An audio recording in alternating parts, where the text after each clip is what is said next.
Diddy's sex trafficking trial now. I'm joined on the line by a guest who knows Diddy very well. Suge Knight is the founder and former CEO of Death Row Records. He joins me on the phone from the R.J. Donovan Correctional Facility in San Diego, where he's serving a lengthy jail sentence. Suge Knight, welcome to Uncensored. You mentioned Tupac there. Obviously, it was 1996. I mean, incredible to think it's nearly 30 years ago when he was shot and killed. You were alongside him in the car. Many people have speculated since that Diddy ordered that death of Tupac.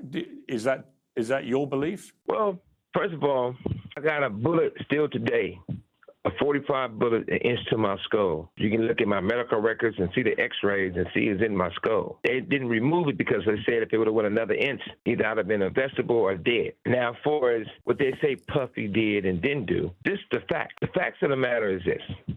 It was a guy named Reggie Wright Jr. who was over security. He didn't work directly for Death Row, but he had a security company called Right Way Security, who did security for Death Row with off-duty police officers or guys with a CCW. Everybody knows when we go to a fight in Vegas, we're going to be at the Tyson fight, or we're going to be at my club they call Club 662. You can go to that club and you'll see Mary J. Blige perform, Jodeci performs, Tupac performs, Snoop and the Dogg Pound, Andre. I mean, unbelievable talent in one place. That night was going to be Run DMC East Coast night. Reggie Wright Jr. told the security they can't carry firearms. The sad thing about that, Pac hated Reggie Wright Jr., so he had fired him before any of that. I don't know the right date, but I'm quite sure it was. It's paperwork that shows it. But the crazy thing about that, it was a bodyguard named Frank Alexander. Pac hated Frank. He was cool at first, but towards the end, he hated Frank because Frank always wanted to get into pictures with Tupac. And Tupac was very militant, so he was like, man, I don't want a bodyguard taking pictures with me. How is he watching my back if he getting himself in the pictures? So I hired a guy named Michael Moore and told him to bring another off-duty police officer because they kept their gun and they was real aggressive by protecting Tupac. So on the way to the fight, Reggie Wright Jr. tell Michael Moore he can't carry his weapon when he's doing bodyguard work for Tupac. Michael Moore said, well, I'm going back to the hotel. If I can't carry my gun, I can't protect myself or Tupac, so I'm not going. So Reggie Wright Jr., who nicknamed that Pac gave him Pork Butt, so Pork Butt goes and says, Frank, you can go, but you can't bring your gun. Now, everyone knows you can't be a bodyguard without a gun. So after the fight, we come from the fight. Tupac got into it with another guy. It was a big fight. After that fight, after we stopped to a few places, we go to my house. I told Frank, I told all the security, I told everyone. Pac just beat up a well-known game man. Send 4 or 5 guys extra to the house to escort Tupac to the club. Reggie Wright Jr. refused to send the security guys, refused to show up. That wasn't a coincidence. It was a murder for hire hit. We was blocked in. It was more than one shooter. Only person know the truth, the real truth, is me and Tupac. He's not there to tell it. Only person knows is myself. But Reggie Wright Jr. tried to change the whole story of the narrative, what actually happened, and he was not there. During that situation, Snoop, who everyone knew at the time, wanted Tupac dead. Snoop had a meeting with Daz, Corrupt, Nate Dogg, the Dogg Pound. Said, we're not going to Vegas. This is their words, not mine. We're not going to Vegas because basically something's going to happen. Somebody's going to get killed, right? So Corrupt tells the story, Daz tells the story, Warren G tells the story. Now what Daz says, when Snoop said that, I said, damn, we can't go to Vegas, who's going to get those niggas? They already going to get guy, basically. Corrupt tells the story and says, once he tells everybody they can't go to the fight and can't go to Vegas, turns around, Nate Dogg says, I'm going to go to Vegas. Yeah, because I'm going to Vegas, I don't got to be around basically me and Pac. He said, as long as I ain't around them, I don't have to worry about getting shot or getting a stray bullet. And let you know, premeditated plan. Warren G says when the fight was going on, he was watching at his house. Snoop came over to watch the fight. Snoop had a walkie-talkie. These walkie-talkies, he only got this walkie-talkie that I bought for security and the principal that security doing security with. And they worked on all the West Coast. So if you're an artist and you going to the mall or you going somewhere, they have a walkie-talkie, security have a walkie-talkie. If you're not going to an event with any of the security details, you don't have a walkie-talkie.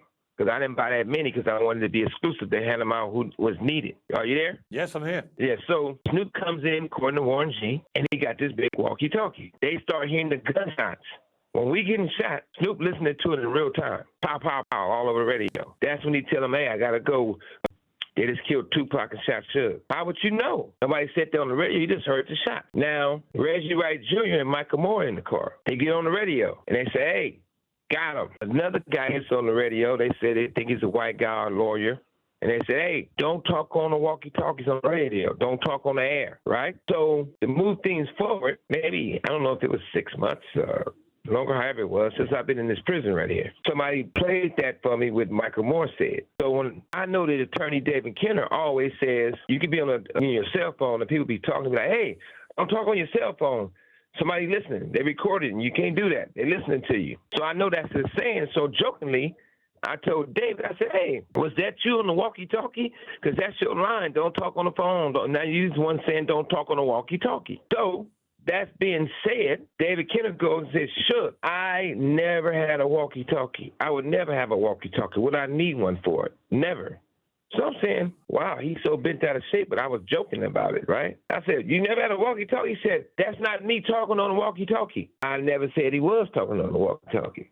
So that raised red flags. Didn't think nothing much about it. So Kenner had sent some of my boxes and files to another attorney.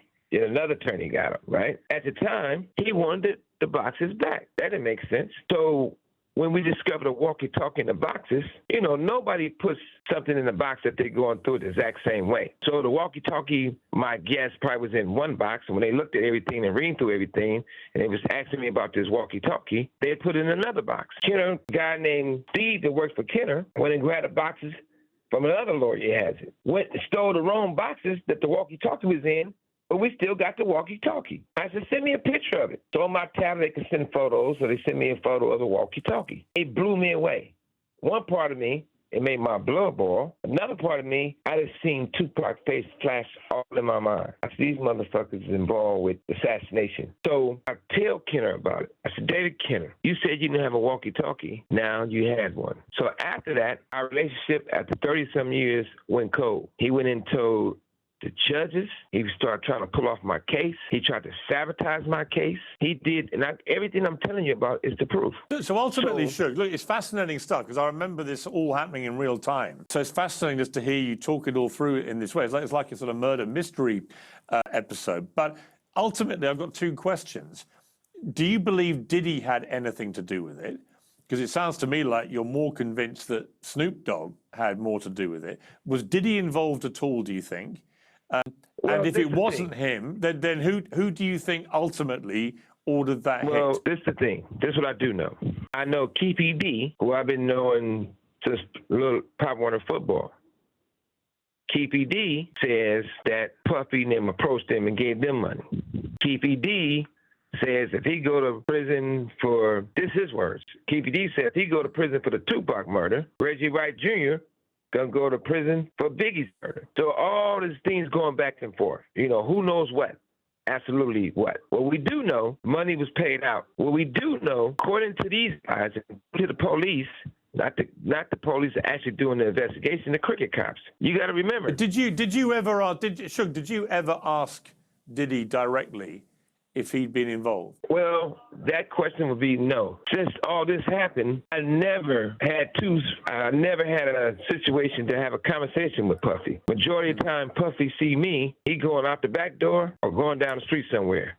Only time that I ever had a conversation with Puffy, and it wasn't even a real conversation, I was at the Roosevelt Hotel having dinner. Somebody came over to my table and said, Prince wants you to come watch his show right now. I said, Prince performing? I said, yeah. And Prince a real gangster. Prince, he liked the bullshit. So go in, and they set me at a table with Puffy, Nas, a few other people. Prince playing his guitar, and he walked to the table and looked at me, looked at Puffy, and started laughing. You could tell he planned the whole thing. Next thing I know, I lean over and tell Puffy a few words, and before I can finish my sentence, Puffy gets up, his people gets up, and they cover him with coats and run him out the hotel. And what were the words you said to him before he ran? You got a lot of explaining to do, rat well, I ain't gonna cuss on your show. I said, you got a lot of explaining to convince me that you didn't have nothing to do what they said you did. So that's that. But you gotta remember one thing. I'm not here to bring a person down in hip hop. culture of hip hop is so important, and it was so powerful. It could have been done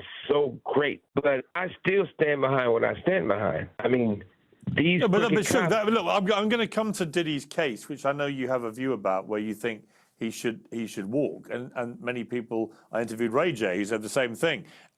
But obviously you've just revealed a very fascinating moment where you confront P. Diddy in a club when he's known as Puffy at the time, and you basically tell him he's got a lot of explaining to do about the murder of Tupac and the attempted murder of you. I mean, that's a dramatic encounter.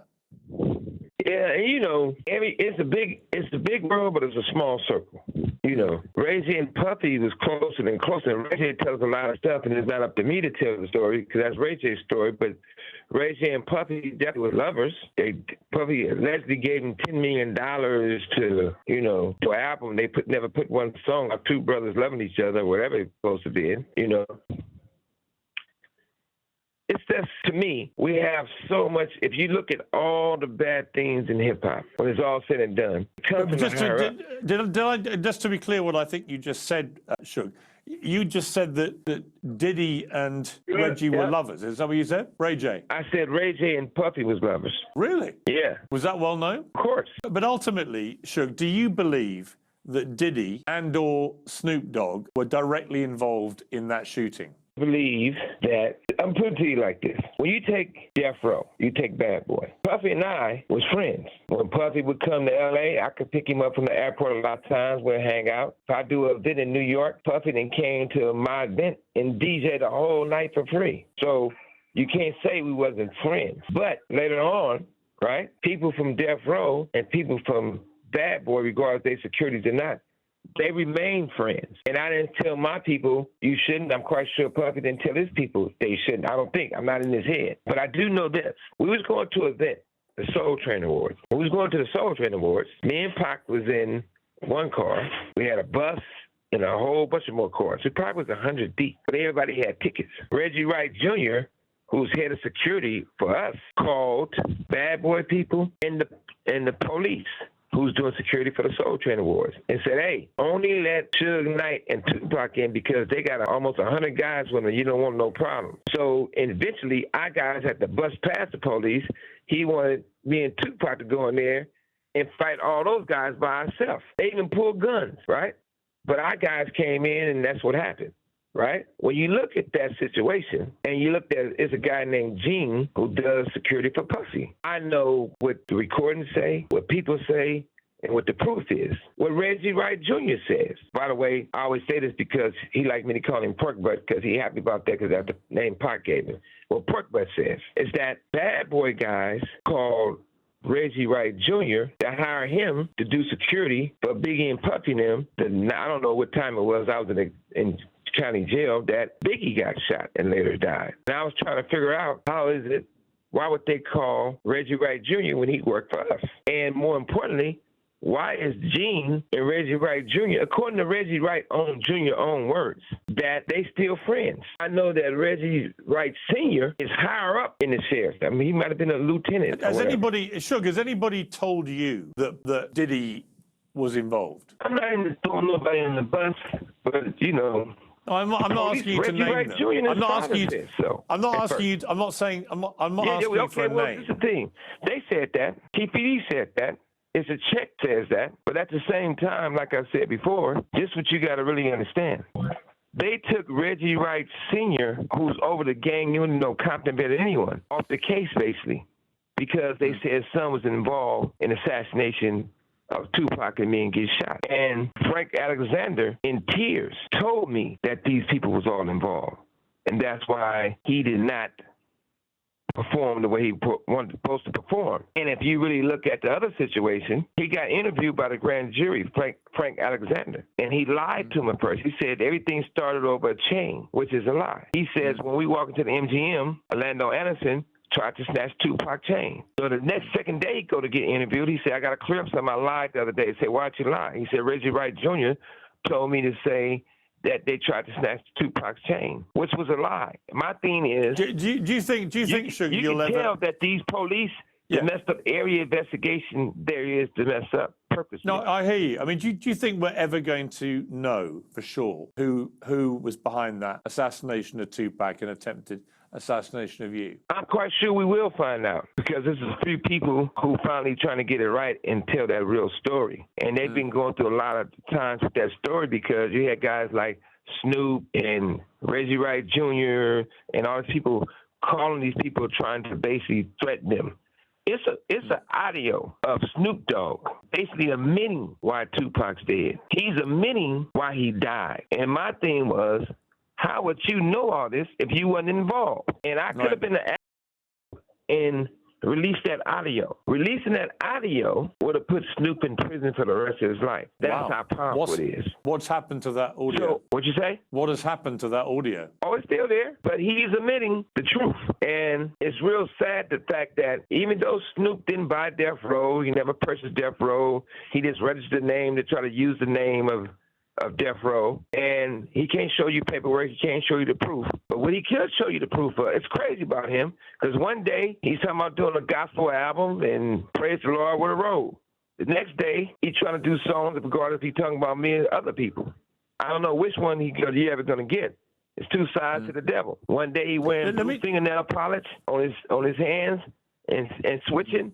The next day, he a Crip mascot. What I do know is that it's real sad that Universal and Interscope will let this guy run around and speak on Death Row or Tupac or anything to help him promote stuff when they know his involvement with the assassination of Tupac. His own words put him in the cell. So It's so sad that when something comes out, these guys turn around and try to flood the media with different stuff, with different narratives. Reggie Wright Jr. Let me ask you, and his family, let me ask you, say cops. I hear you. Let me ask you directly now just about the Diddy trial, because you've said that you believe he should definitely walk, which is pretty extraordinary given what you've just been telling me about Diddy's possible involvement in trying to kill you. But why do you think he should walk from this case? Well, number one is that say he's part of a racketeering and make a case, they would have to put other executives in custody also, which they would never do. It's a guy named Jimmy Iovine. I consider him family. Been knowing him forever. Jimmy Iovine used to be a second engineer, and then he started working for Interscope, and I made that company. I built that company, me personally. And Puffy beat up a girl named Capricorn. Beat the shit out of her. Jimmy Iovine, one of Puffy guys, and Puffy approached Capricorn. And Jimmy told Capricorn, you're going to take this money and you're going to shut your mouth and leave it alone. And I'm going to give you $1 million. Puffy didn't give Capricorn $1 million. Jimmy Iovine gave Capricorn a check from Interscope. And Universal should be ashamed of themselves that this big old publicly traded company will allow Interscope to give this girl $1 million check. And this woman, should just to be clear, Capricorn Clark, she's actually been giving evidence in the case. She was your former assistant, and she... No, she wasn't my assistant, but she did hang around Death Row. She was Puffy's assistant. After she hung around Death Row. But what I'm trying to say is... She worked for Death Row. Jimmy gave her that $1 million check. She got mad because she thought that's a settlement check, and the settlement check, you don't supposed to take taxes out of it. So when they told her she had to pay taxes on it, she'd get pissed. But I feel bad for Capricorn, not because she's just lying, but I feel bad for Capricorn on the simple fact she went through a lot.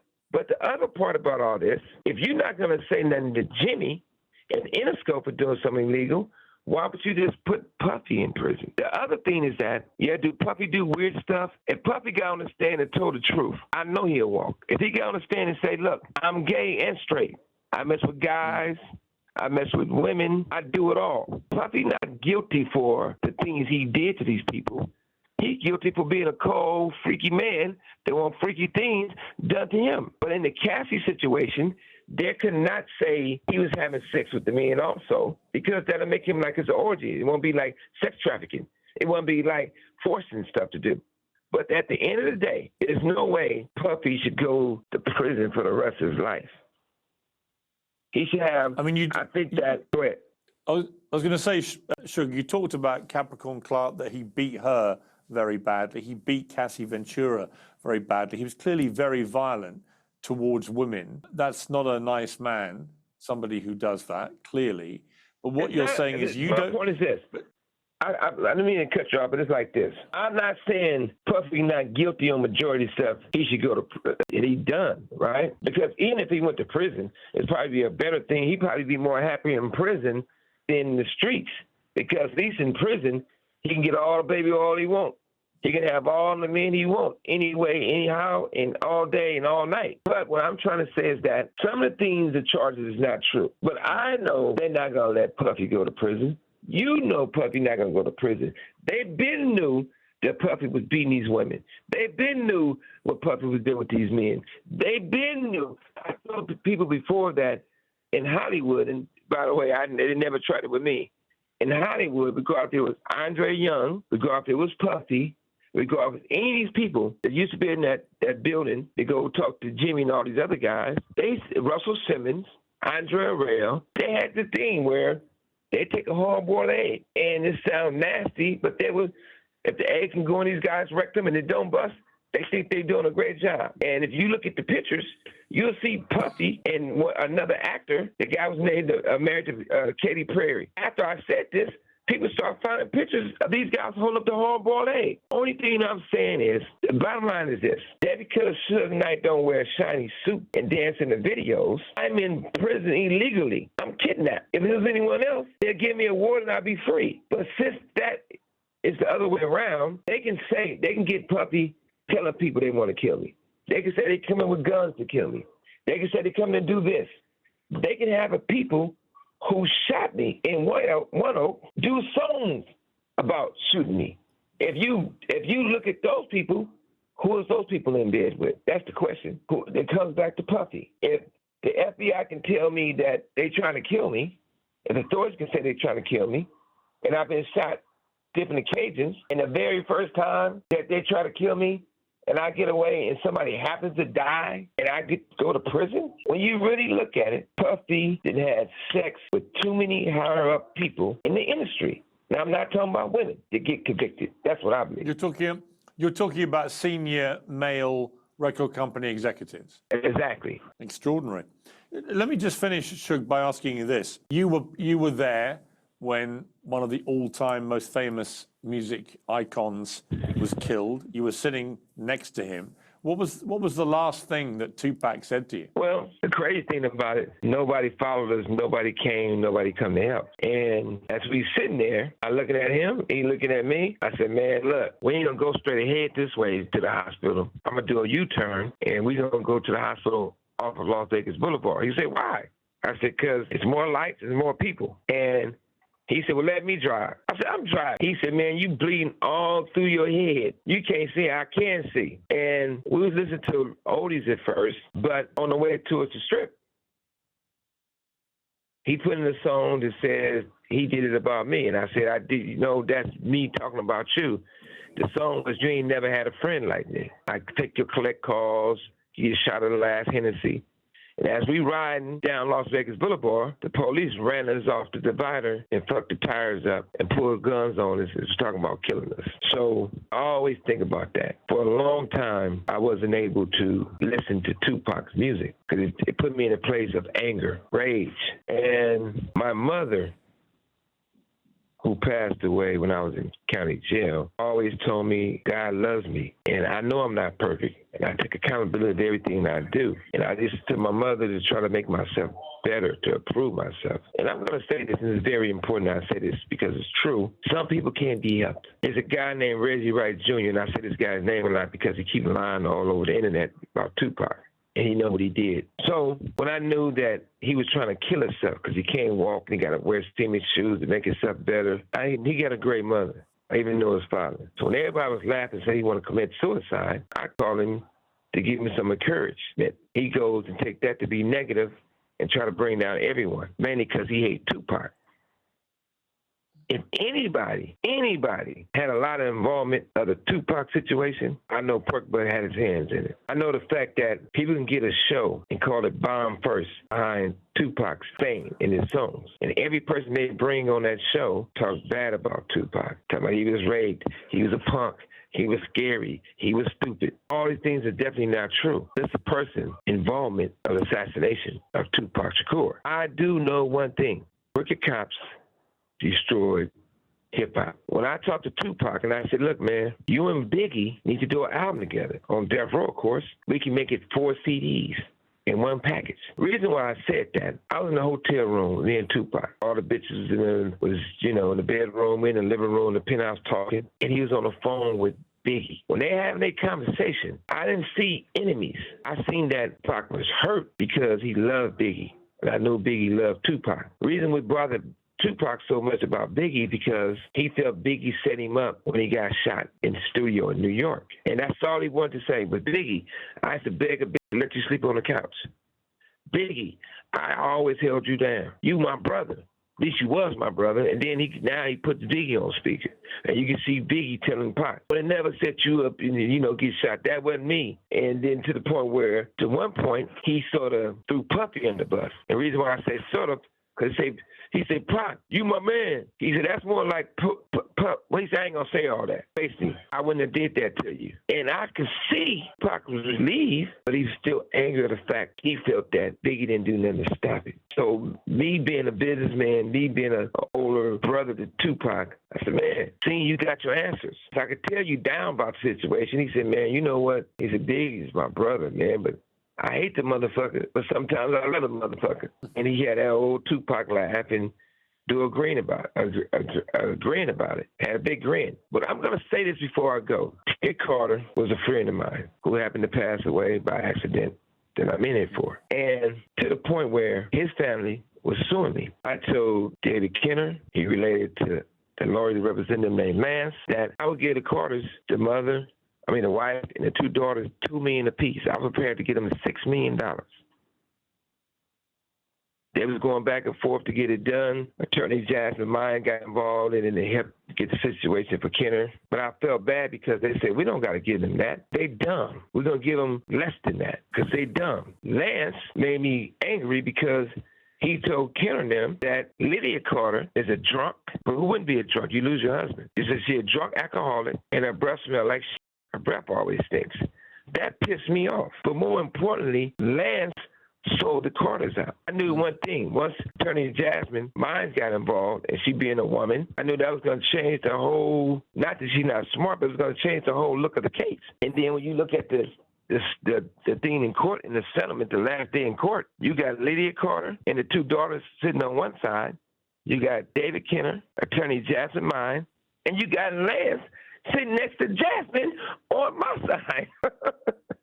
Crazy stuff. The Carters and saying that he sold them out because he rather sit next to a pretty girl. Crazy stuff. Suge Knight, we've run out of time, unfortunately. It's been fascinating to talking to you on Uncensored. I really appreciate great talking to you. I'm out of time myself. Hey, put it to you like this. I ain't saying I'm perfect, but I am Suge Knight. I'm out. Thank you for your time. I appreciate it.